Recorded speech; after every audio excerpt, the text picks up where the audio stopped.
Most of us consider our pets to be a part of the family. I know I sure do.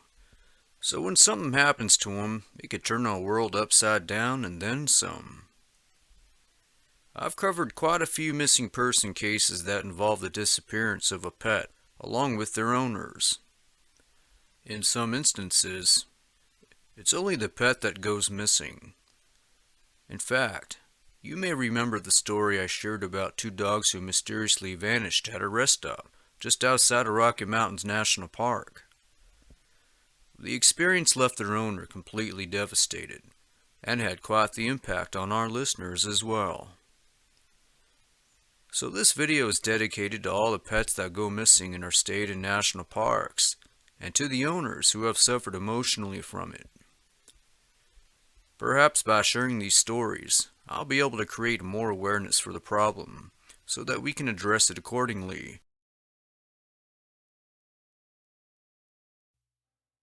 Last summer, my wife and I decided to travel to Grand Canyon National Park for a few days to take a load off from work and do a little sightseeing.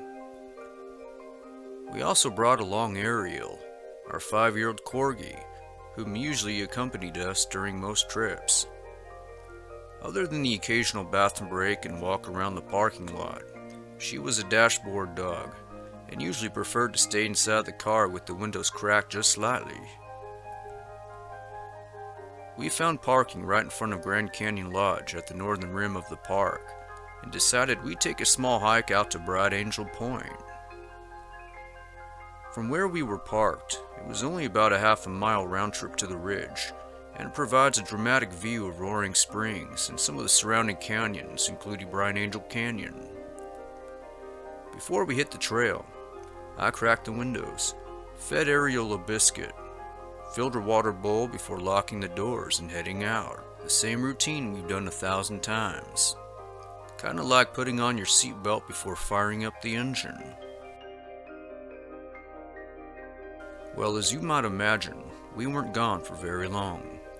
From the time we left the car to the time we returned, only about 40 minutes had passed by. We returned to the car, which was still locked, and expected an excited Ariel to greet us at the door as she usually did. But we didn't see her. She wasn't on the dashboard either, so she must have been asleep on the seat or in the back somewhere. Or so we thought. Both my wife and I took a side and began looking in around everything. There was nothing in the car that she could hide in or behind. No space under the seats either. We were stunned. A moment of silence filtered into the car as we stood there looking at each other. The windows had only been down a couple inches, and there was no way anyone could reach in and grab a 30-pound dog, and there was no way in hell Ariel could filter out through those small cracked windows. So what happened to her? We didn't waste any time. My wife and I split up and began searching and calling out for her. We asked everyone in and outside of the lodge. We peered in every parked car, including the ones with people inside. We didn't care, we just wanted our baby girl back. After about 10 minutes, the search only grew more frantic and desperate, and we eventually contacted park officials. To our luck, there was actually a video camera that overlooked the parking area, so when we asked to view the footage, we were shocked to see what it revealed.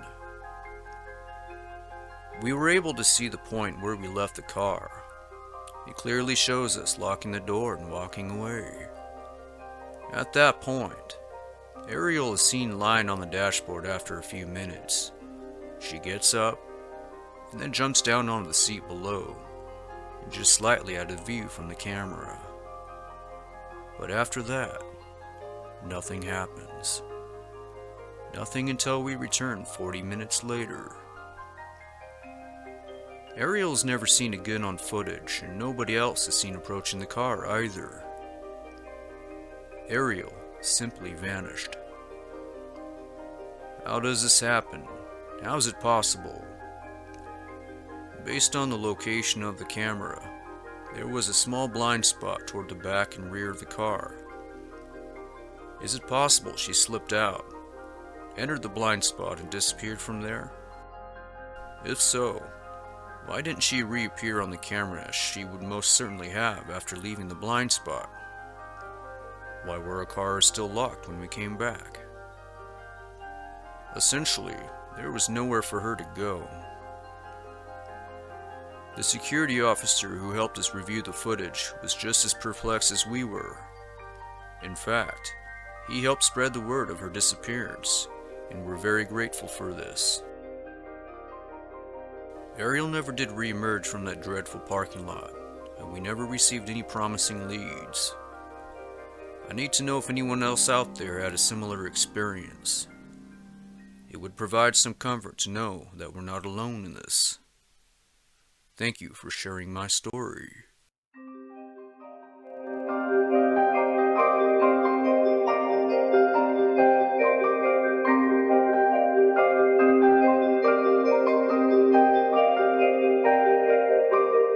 One morning 3 years ago, I awoke to one of the strangest things that have ever happened to me in my 75 years of being on this earth. I lived out in the remote reaches of Georgia, and kind of out in the outskirts of Tallulah Gorge State Park, and in a small neighborhood with no more than a dozen homes. I'd been living out there a solid 20 years, and most of us there have as well. We all knew each other and built a fine line of trust within the community, and we also knew each other's pets. A few of us had dogs, cats, and so on. I had a 4-year-old yellow lab named Daisy, and my neighbors had a 6-year-old black lab named Mickey.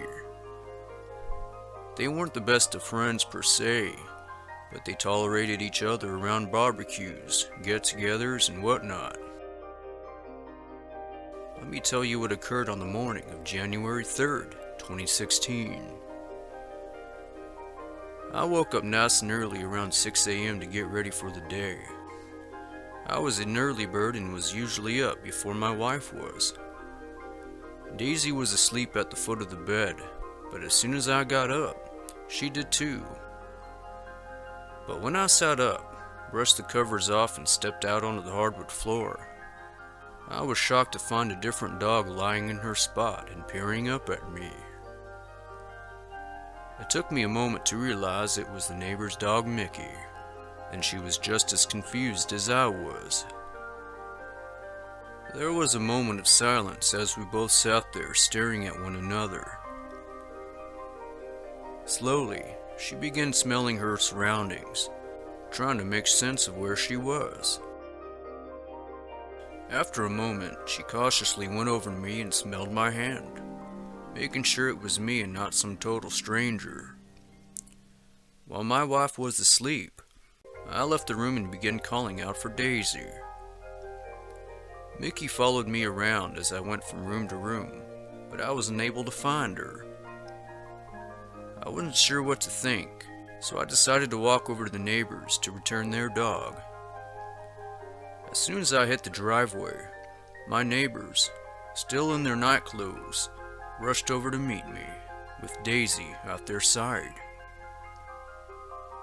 Somehow or another, I had their dog and they had mine. A complete and bizarre switch that must have occurred when we were all asleep. As unbelievable as that sounds, it was even more unbelievable to learn that both their collars had been switched as well. Soon thereafter, my wife joined us and learned about what had happened.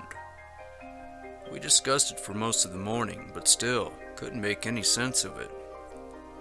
Our dogs had completely traded places, and there was no logical explanation for it whatsoever. They were protective, and would not hesitate to attack intruders if they even attempted to pull off a stunt like that, let alone switch their collars. No easy task either way. We always kept our doors locked, and went through every possible scenario. However, there was one scenario that stood out from the rest, one that kept eating at us. and one explanation that some of you listening right now may have already considered. Were our dogs abducted? If so, by whom or what? Perhaps whoever had done this took them, held them, and accidentally returned them to the wrong home. As for the callers, we have no words. I just want to know, has anyone else had this happen before? This sounds like a classic alien abduction story. I sure hope that isn't the case, but what else could it have been? To this day, we're still baffled by it.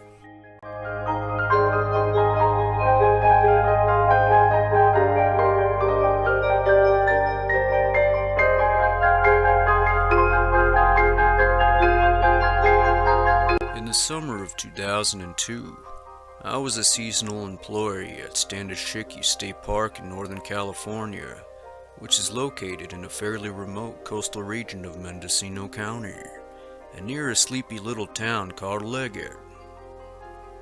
My duties included park operations, maintenance, resource management, and interpretation. I also enjoy the convenience of living on site in a cabin set up for seasonal employees who could not find housing in the area. That summer, I became good buddies with Boots, an older gray tabby cat who lived in the park for several seasons. He just showed up one day and never left.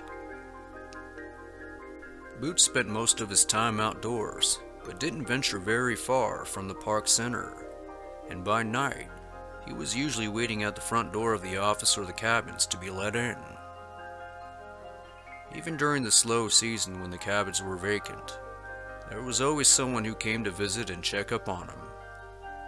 He was quite popular with both employees and the locals. We often joked that Boots was our full-time volunteer park ranger, and he was a healthy cat, and even at the tender age of 12, he was very independent and active. He was a good hunter too, and often gifted us with the occasional rodent or bird. But one day in July, he sorta just disappeared. It wasn't uncommon for him to be gone for more than half a day or so, but he was always home by late evening.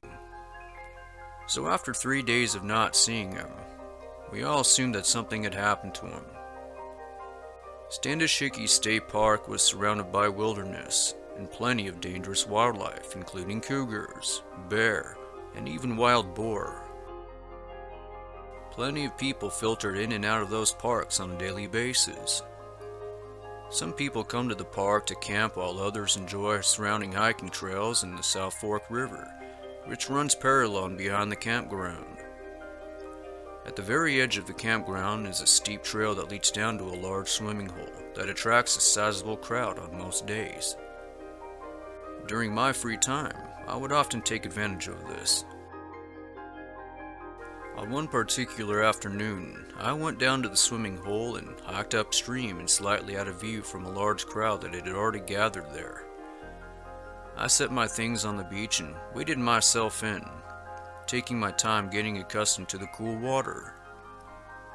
I was about chest deep when I noticed something odd on the other side of the river. I noticed something dead lying on the rocky shore about 30 feet in front of me. Immediately, I knew it was a dead animal because of the ravens were picking at it. I moved in closer to get a better look at it, and as the birds scattered, I knew exactly what it was. It was a cat, a medium-sized gray tabby with black stripes, and then it hit me. There was still enough of the body left to see that it was Boots.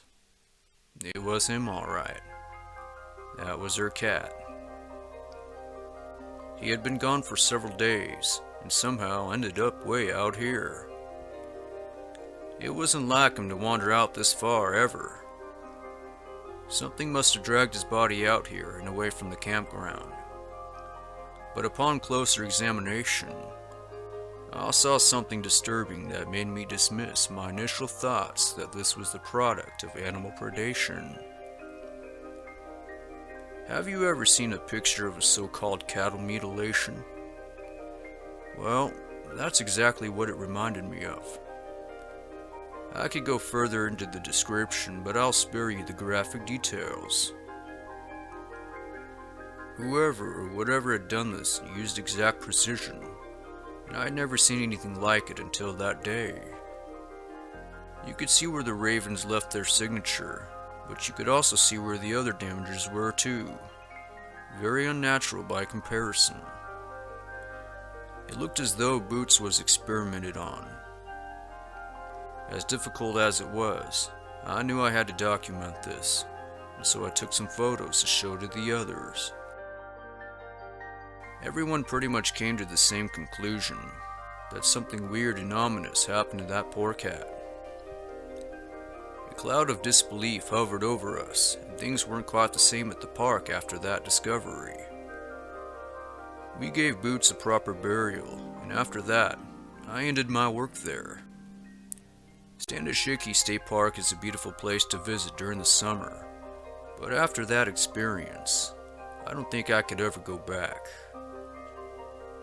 Farewell, my little buddy.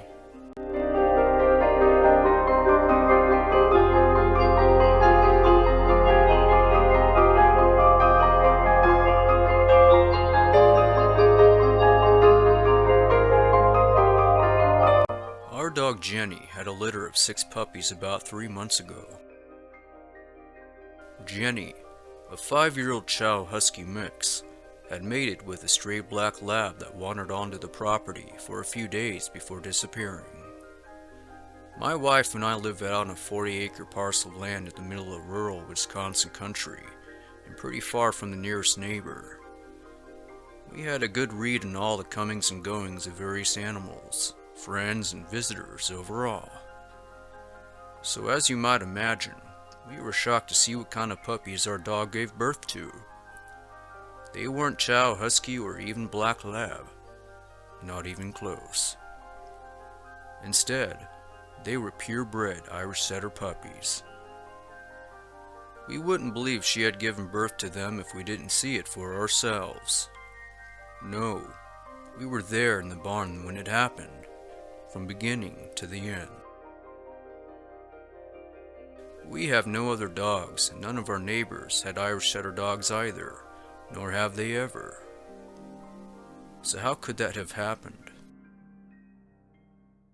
Could an Irish Setter dog have beat the Black Lab to the punch?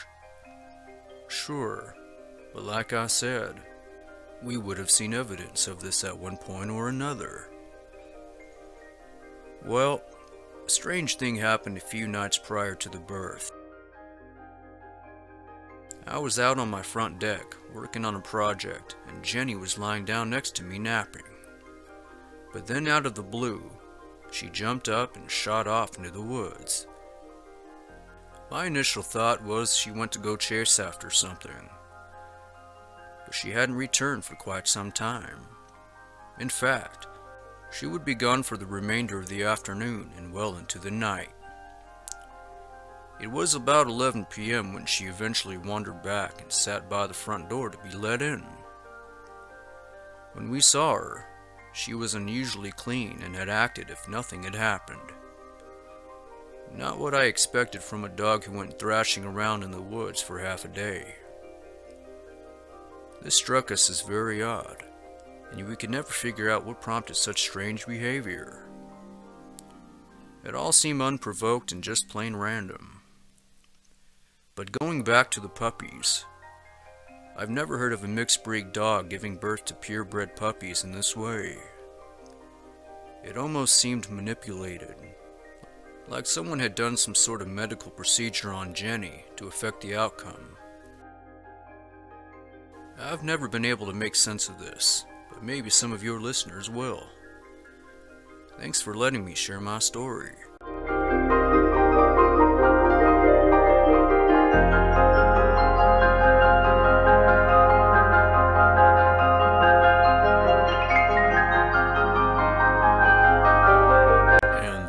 Have it. Just a few more strange pet disappearances to add to the growing list of cases out there. My thoughts go out to everyone affected by this tragedy, and I hope you're able to find some closure. If you're one of those folks who've lost a pet in similar circumstances, you can email me at top10strangeworld@gmail.com. Thanks for watching, and subscribe for more videos.